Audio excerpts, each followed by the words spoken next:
Il est tout juste 19h heure d'Alger, vous regardez Al24 News. Merci de nous rejoindre pour l'édition de ce mardi 21 juillet 2026. Tout de suite les titres de l'actualité. Iran-États-Unis, le président américain Donald Trump menace Téhéran après le regain de tension. Les détails dans ce journal.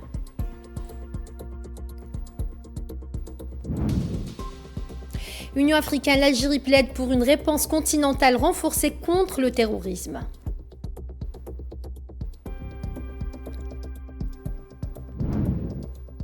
Le Parti national RIF commémore le 9e anniversaire de l'assassinat de Imad al-Itabi.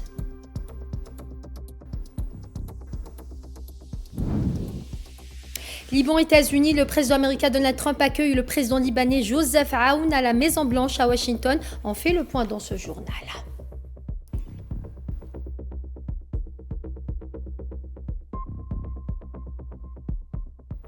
Bonsoir à tous. Si vous venez de nous rejoindre, on entame ce journal avec le dossier iranien.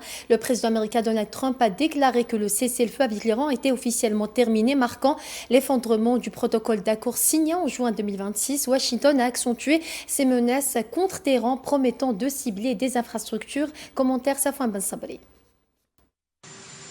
Donald Trump a adopté un ton menaçant avec l'Iran, promettant une réponse qui fera payer le prix à la République islamique. Celui-ci, l'Iran, est plus grand. C'est une situation plus complexe, mais nous nous en sortons probablement bien aussi. Si vous voyez les dégâts causés, et comme je le disais au jeune homme qui vient de poser une question, si nous partions aujourd'hui, il leur faudrait des décennies pour reconstruire. Et je ne crois pas qu'ils y parviendront un jour. Franchement, ils n'ont encore rien vu. Nous avons été gentils, nous avons été gentils. L'Iran a affirmé être prêt à répondre à une éventuelle offensive terrestre américaine, alors que les frappes entre Washington et Téhéran se poursuivent malgré les tentatives de médiation diplomatique. Le ministère des Affaires étrangères iranien a assuré que son pays comptait les minutes avant une éventuelle intervention américaine, tout en accusant Washington de violer les engagements du cessez-le-feu conclu en juin.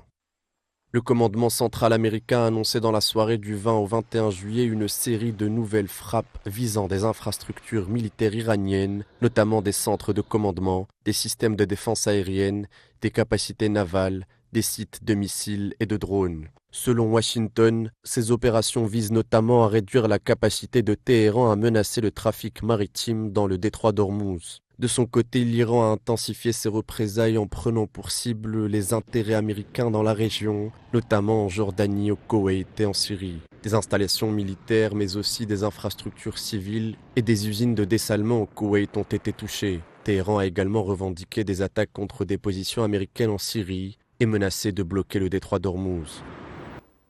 Et le président iranien Massoud Pezeshkian a déclaré mardi 21 juillet que le niveau d'interaction avec le guide suprême iranien augmente de jour en jour.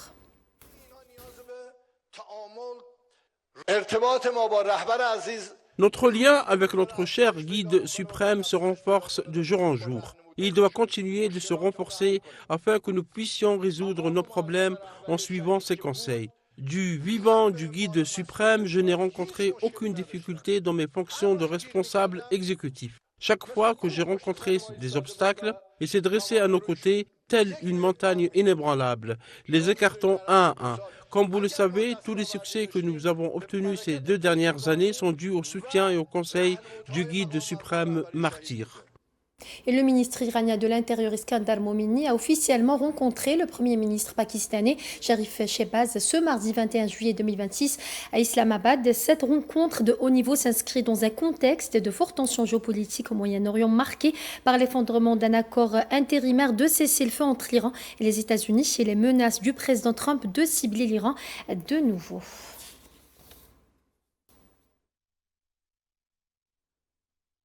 Et au volet diplomatique, l'Algérie réaffirme son engagement en faveur d'une réponse africaine plus efficace face au terrorisme, prenant part par visioconférence à la réunion ministérielle du Conseil de paix et de sécurité de l'Union africaine. Le ministre des Affaires étrangères Ahmed Attaf a plaidé pour le renforcement des mécanismes continentaux de lutte contre le terrorisme et l'extrémisme violent. Naïla Hamouda.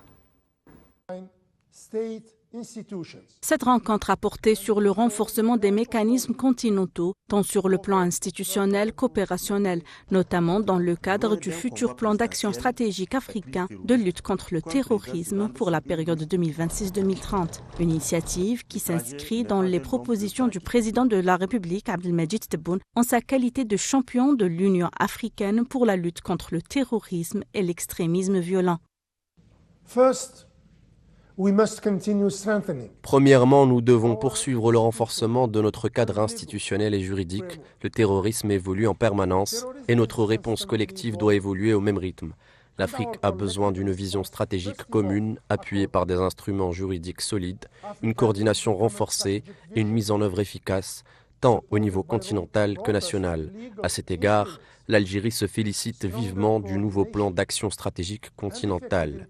Nous estimons qu'il constitue le cadre approprié pour orienter nos efforts collectifs et, à ce titre, nous soutenons pleinement son adoption. Dans son intervention, Ahmed Attaf a souligné que la menace terroriste connaît une profonde mutation. Les groupes armés disposent désormais de capacités organisationnelles et militaires accrues, représentant un défi majeur pour la sécurité du continent. Il a rappelé que plus de 70% des décès liés au terrorisme dans le monde sont aujourd'hui enregistrés en Afrique. Nous devons renforcer les capacités opérationnelles de l'Union africaine. Nos institutions doivent disposer non seulement de mandats nécessaires, mais également des moyens adéquats pour agir efficacement. Cela suppose une meilleure coordination entre les différentes composantes de l'architecture africaine de paix et de sécurité, en particulier la force africaine en attente et ses mécanismes régionaux, y compris la capacité régionale de l'Afrique du Nord. Parallèlement, nous devons accomplir des progrès concrets en faveur d'un financement prévisible et durable des opérations de soutien à la paix conduites par l'Union africaine. Il ne s'agit pas d'une simple question budgétaire, mais d'un impératif stratégique.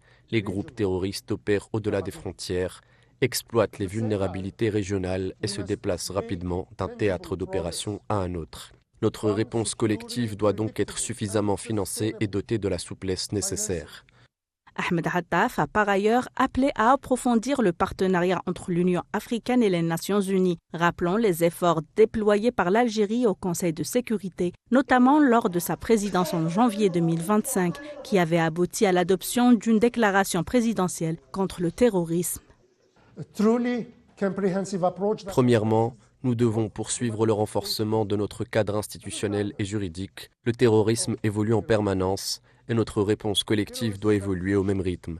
L'Afrique a besoin d'une vision stratégique commune, appuyée par des instruments juridiques solides, une coordination renforcée et une mise en œuvre efficace, tant au niveau continental que national. À cet égard, l'Algérie se félicite vivement du nouveau plan d'action stratégique continental. Nous estimons qu'il constitue le cadre approprié pour orienter nos efforts collectifs et à ce titre, nous soutenons pleinement son adoption.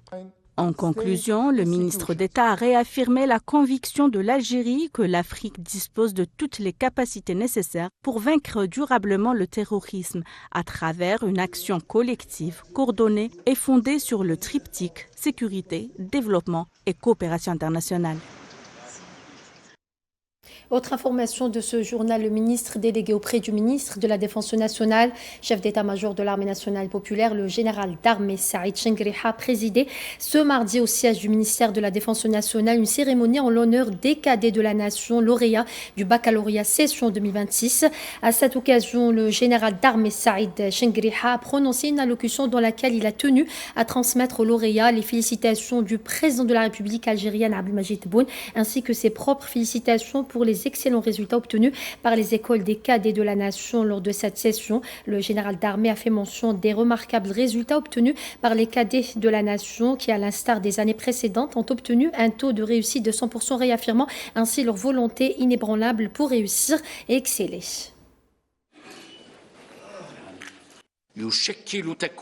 La formation et la qualification des compétences et des élites constituent une priorité pour l'État et une mission d'intérêt vital en ce qu'elles permettent de préparer des cadres hautement qualifiés, imprégnés de la culture de l'État ainsi que de l'amour de la patrie et capables d'assumer pleinement la responsabilité de poursuivre le processus de construction et d'édification nationale tout en relevant avec compétence les défis auxquels notre pays est confronté dans le présent et l'avenir. Et ce, dans le cadre cadre des transformations rapides que connaissent les scènes régionales et internationales. Et en Belgique, le Parti national du RIF a organisé une manifestation hier lundi pour marquer le 9e anniversaire de la mort de Imad El-Itabi, un jeune homme originaire du RIF assassiné par l'armée marocaine lors des manifestations du 20 juillet 2017 à Al-Hoceima.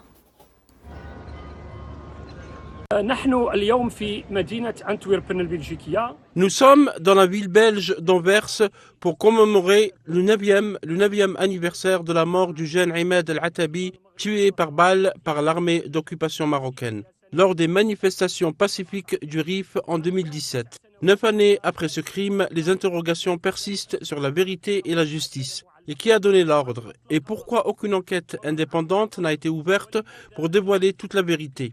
Nous sommes là pour se rappeler de la mort de Imad El-Itabi, mais aussi pour confirmer que son affaire demeure vivante dans l'esprit du peuple rifain. Il se trompe celui qui peut croire que nous pouvons oublier ce qui s'est passé, à moins de méconnaître le peuple rifain et la fidélité au sang des martyrs.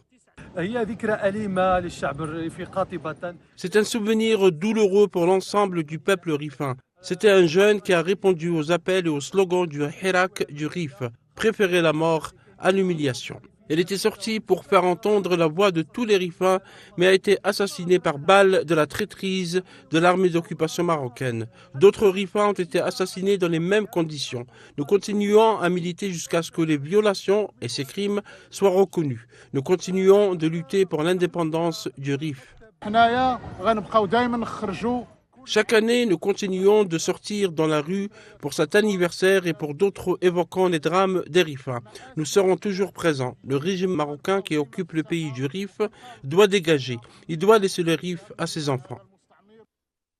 Et au palais d'El Mouradi à Alger, le président algérien Abdelmadjid Tebboune a présidé ce mardi 21 juillet 2026 une réunion de travail consacrée au projet structurant relatif à la mine de phosphate intégrée de Bled El Hedba, Oulad El Kibrit à Annaba, la ligne ferroviaire minière Est, à l'extension du port d'Annaba et au complexe de traitement du minerai de fer de Garadjubilat de Toumiat à Béchar, en plus du projet de la mine du zinc et du plan de Oued Amizour dans la wilaya de Béjaïa. Ont assisté à la réunion le Premier ministre algérien Sefir Riyeb, le ministre d'État chargé de l'inspection générale des services de l'État et des collectivités locales Brahim Merad et les ministres et responsables des secteurs concernés.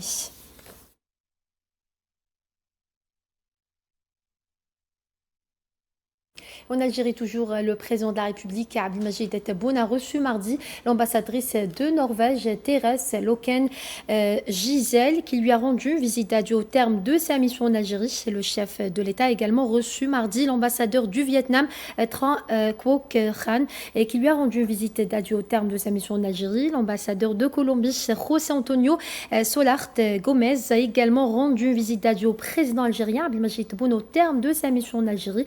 Les audiences se sont déroulées en présence de Brahim Merad, ministre d'État chargé de l'inspection générale des services de l'État et des collectivités locales, et Ammar Abba, conseiller auprès du président de la République algérienne chargé des affaires diplomatiques.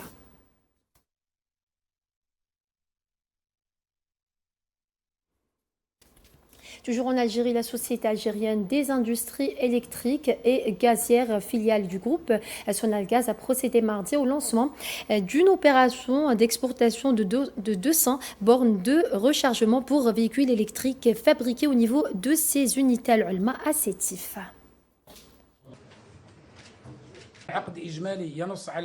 C'est un accord global qui prévoit l'exportation de 450 bornes pour voitures électriques. Le premier chargement porte sur l'exportation de 200 bornes vers le Portugal. D'autres quantités seront expédiées au fur et à mesure de la fabrication et de la mise en œuvre des procédures douanières. 250 autres bornes seront exportées vers l'Italie et la France. Cette opération intervient après celle de 2024 avec la fabrication et l'exportation de 435 bornes vers la Libye et l'Italie. Ces produits ont été fabriqués au niveau de l'unité de fabrication d'équipements électriques et gaziers à l'Alma à Sétif, ex-AMC, avec un taux d'intégration nationale de 58%. Et le chef du gouvernement espagnol, Pedro Sánchez, a effectué une visite de travail d'amitié en Algérie lundi 20 juillet à Alger. Et Madrid consolide leur partenariat et trace les perspectives pour une coopération plus solide dans tous les secteurs. À Madame Zianzitouni. Algérie et Espagne, un réchauffement diplomatique, une normalisation officielle des relations algéro-espagnoles en 2026 après 4 années d'une crise diplomatique majeure et une volonté commune d'établir un partenariat multidimensionnel stable. La visite officielle à Alger du président du gouvernement espagnol Pedro Sánchez, qui fait suite au rétablissement du traité d'amitié bilatéral, vient réaffirmer le caractère stratégique privilégié des relations d'amitié et de coopération entre les deux pays et examiner les voies et moyens de les hisser à de meilleurs niveaux tout en explorant de nouvelles opportunités de partenariat au regard des potentialités dont disposent les deux pays. En 2024, un assouplissement des blocages commerciaux a permis aux échanges économiques de bondir de 142% en 2024 par rapport à l'année précédente. En mars 2026, le président Abdelmadjid Tebboune a officiellement réactivé le traité d'amitié bilatéral le 26 mars 2026 à la suite de la visite à Alger du ministre espagnol des Affaires étrangères José Manuel Albares. En juin 2026, l'Espagne a été désignée comme l'invité d'honneur de la 57e Foire internationale d'Alger, un signe politique fort de la réconciliation, où le président de la République avait salué, alors qu'il présidait la cérémonie d'ouverture, la solidité des relations bilatérales entre l'Algérie et l'Espagne, qui amorce une nouvelle étape. Il a également appelé les opérateurs économiques des deux pays à passer, dans le cadre du partenariat économique, à l'étape de production conjointe, notamment dans le domaine des installations de dessalement de l'eau de mer, à travers la fabrication locale des composants des usines de dessalement et le relèvement du taux d'intégration dans ce secteur. La relation commerciale entre les deux pays connue dans le domaine énergétique, l'Algérie étant le principal fournisseur de gaz de l'Espagne via le gazoduc, les deux pays élargissent leur partenariat stratégique aux énergies nouvelles. L'immense potentiel solaire algérien est au cœur des discussions bilatérales pour alimenter les réseaux électriques de demain. L'Espagne, via ses entreprises, manifeste un fort intérêt pour des projets de production d'hydrogène vert et d'ammoniac vert sur le territoire algérien. Les deux pays réaffirment à chaque occasion leur volonté commune d'œuvrer au développement et au renforcement de leur coopération bilatérale, d'autant qu'ils sont liés par des relations d'amitié et de bon voisinage et partagent des principes communs en matière de sécurité, de paix et de règlement des conflits par le dialogue.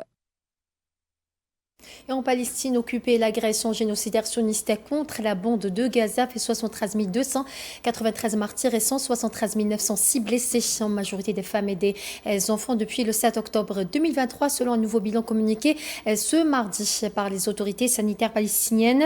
Il est à noter que depuis l'entrée en vigueur du cessez-le-feu le 10 octobre 2025, 1168 Palestiniens sont tombés en martyrs et 3798 autres ont été blessés, tandis que les corps de 802 martyrs ont été récupérés selon les autorités sanitaires.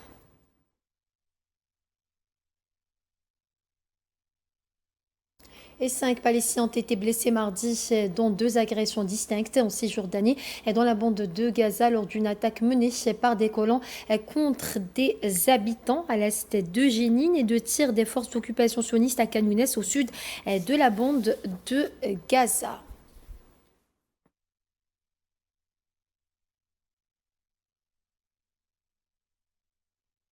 Et les génocides se poursuivent à Gaza. Des Palestiniens pleurent. Une famille de 6 personnes tombées en martyrs dans une frappe sioniste. Regardez.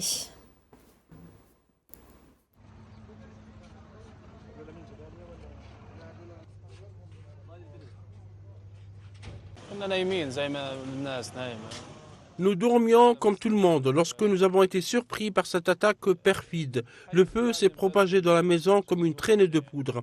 Malheureusement, la famille de mon frère a été raillée de l'état civil. Lui, sa femme et leurs 4 enfants sont morts. J'étais dans la pièce d'à côté, on entendait les enfants appeler « oncle, oncle » et on était impuissants. Des moments difficiles, on se sent impuissant face au feu qui se rapproche. J'ai commencé à attraper mes enfants et à les jeter par la fenêtre et les voisins les rattraper.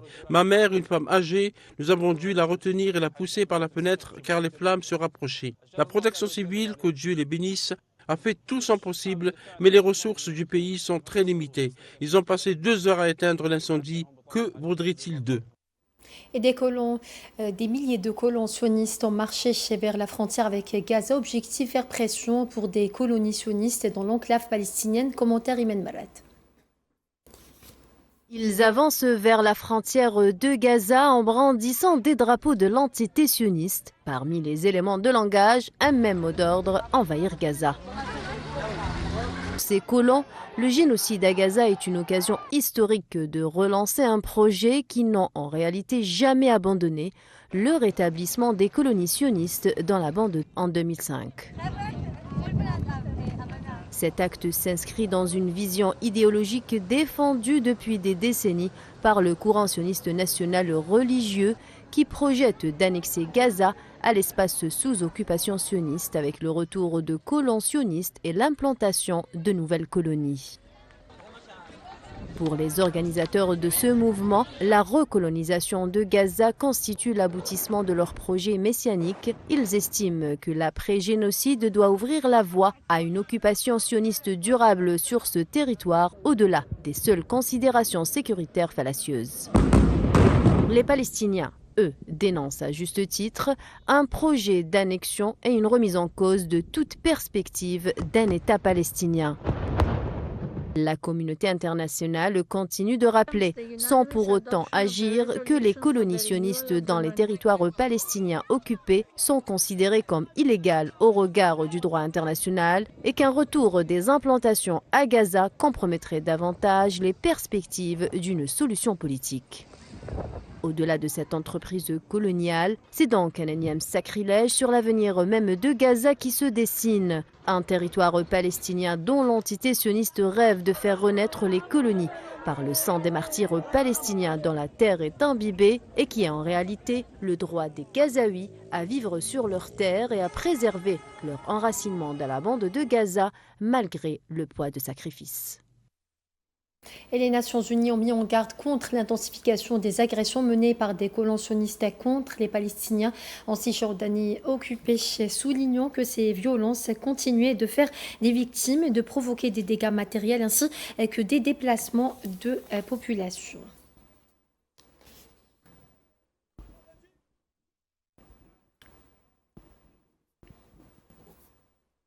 Et dans le reste de l'actualité de ce journal, le président américain Donald Trump a accueilli le président libanais Joseph Aoun à la Maison-Blanche à Washington mardi 21 juillet. Trump a déclaré aux journalistes qu'il attendait des progrès après la visite de Aoun.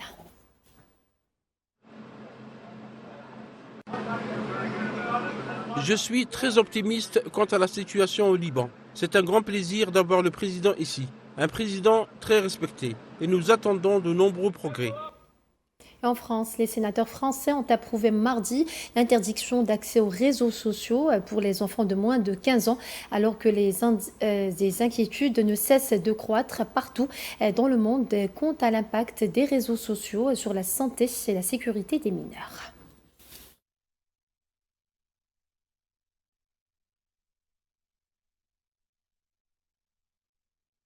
Au Royaume-Uni, Andrew Burman, l'ancien maire du Grand Manchester et nouveau chef du Parti travailliste, a franchi lundi 20 juillet les dernières étapes pour succéder à Keir Starmer et devenir le 7e Premier ministre britannique en 10 ans. Commentaire Sourila Kilal. Andy Burnham, 56 ans, franchit pour la première fois le seuil du 10 Downing Street en tant que Premier ministre. Lors de son premier discours devant la fameuse porte noire, il promet un plan pour redresser le Royaume-Uni, évoquant notamment une réforme du système éducatif, la réindustrialisation, la construction de logements sociaux. Il a aussi promis d'annoncer des mesures visant à réduire le coût de la vie. Celui qui était maire du Grand Manchester jusqu'au mois dernier succède au démissionnaire Keir Starmer, après une victoire écrasante du Labour aux législatives qui avait mis fin à 14 ans de gouvernement conservateur. C'est d'ailleurs à la tête de son ancien bastion industriel à Manchester que celui qui est surnommé le roi du Nord devient l'une des personnalités politiques les plus populaires du Royaume-Uni.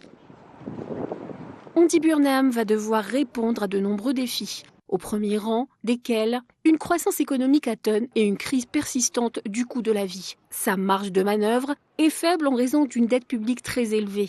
Les travaillistes comptent sur Andy Burnham pour stopper l'ascension du parti anti-immigration Reform UK de Nigel Farage en tête des sondages pour les prochaines élections législatives prévues en 2029.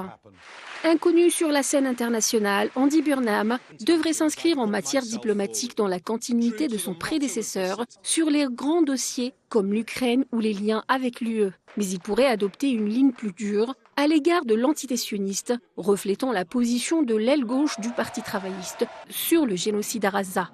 D'ailleurs, quelques jours après sa confirmation à la tête du Parti travailliste et sa nomination comme successeur de Starmer au poste de Premier ministre, des manifestants pro-palestiniens ont envahi les rues de Londres, exigeant du Premier ministre Andy Burnham de prendre des mesures plus fermes et concrètes contre l'entité sioniste. Burnham a par le passé soutenu un cessez-le-feu à Gaza et a récemment présenté ses excuses quant à la position initiale du Parti travailliste sur le génocide à Gaza. Pour Andy Burnham, le Royaume-Uni doit faire davantage pour exercer une pression sur le gouvernement israélien face à la situation à Gaza et en Cisjordanie occupée. Dans un entretien au Guardian début juillet, il a jugé que le labour du temps de Keir Starmer n'avait pas été à la hauteur lorsque le génocide à Gaza a éclaté, notamment en ne voulant pas réclamer immédiatement un cessez-le-feu. Et voilà, c'est ainsi que s'achève ce journal. Excellente soirée à toutes et à tous et à demain.